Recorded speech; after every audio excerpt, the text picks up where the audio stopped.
Hello সবাইকে, আজকে আমাদের প্র্যাকটিস নোটসের আরও একটা এপিসোড আপনাদের সাথে শেয়ার করতে যাচ্ছি। সো আজকে আমরা একটা খুবই সিম্পল জিনিস দেখব, বাট এটা খুবই ইফেক্টিভ। আজকে আমরা যেটা দেখবো সেটা হচ্ছে প্রাইস অ্যান্ড ভলিউমের মধ্যে যে চিট কোডগুলো, আমরা আগে জিটিএ ভাইস সিটি খেলতাম না, এই যে জিটিএ ভাইস সিটিতে মাঝে মধ্যে যে আমরা চিট কোডগুলো ইউজ করতাম, বেসিক্যালি ওই চিট কোডগুলোই আমরা আজকে একটু দেখে নেওয়ার চেষ্টা করব। খুবই সিম্পল বাট খুবই ইফেক্টিভ। সো প্রাইস অ্যাকশনটা সাথে যদি আপনি ভলিউম কানেক্ট করতে পারেন, তাহলে আমি আশা করি আপনার বেসিকও যদি ক্লিয়ার থাকে, আপনি ট্রেডিংয়ে বেশ ভালো করবেন। সো আসি, ফর এক্সাম্পল আমাদের প্রথম সেট আপটায় price higher high higher high higher high higher low create করতে যাচ্ছে, তার মানে কি প্রাইসে আপ ট্রেন্ড চলছে, রাইট? অ্যান্ড ভলিউমও যদি এরকম higher high higher low create করতে থাকে, ভলিউমে আপনি যদি স্পাইক দেখেন যে এই ভলিউম থেকে এই ভলিউম হাই, এটা থেকে এটা হাই, এই ধরনের স্পাইক দেখতে থাকেন, তাহলে আপনি ধরে নেবেন যে এইটার কনক্লুশন হচ্ছে এই আপ ট্রেন্ডটা খুবই স্ট্রং অ্যান্ড এটা ধরে থাকবে।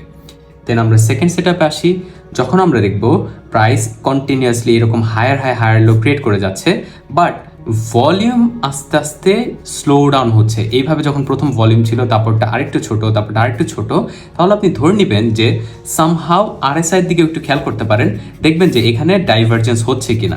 ডাইভারজেন্স হচ্ছে, দেখবেন প্রাইস হচ্ছে উপর দিকে যাচ্ছে, বাট আপনার ভলিউম নিচের দিকে আসছে। দেন আরএসআইও দেখবেন নিচ দিকে আসার চেষ্টা করছে, একটা বিপরীত। তখন ধরে নেবেন প্রাইসে থেকে আপনার এক্সিট করতে হবে। আপনি যদি কোনো আপ ট্রেন্ডে থাকেন, সেটা এক্সিট করার সময় হয়ে গিয়েছে।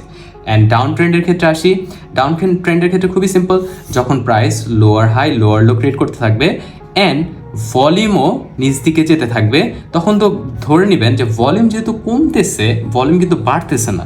ভলিউম যদি কমতে থাকে, তাহলে প্রাইস নিচ দিকে যাওয়ার পর আস্তে আস্তে উপর দিকে সুইচ করার চেষ্টা করবে।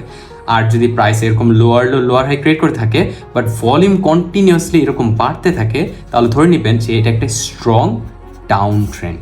সো এইটা একটা আরেকটা একটু বিপরীত, বাট আপনি যদি একটু মাথা খাটান, আমি আশা করি আপনার জন্য এই জিনিসটা বুঝতে খুবই ইজি হবে। অ্যান্ড এইটা প্রাইস অ্যাকশনের সাথে মিলে ট্রেড করলে আমি আশা করি আপনি একটা better risk and reward ratio এখান থেকেই পাবেন।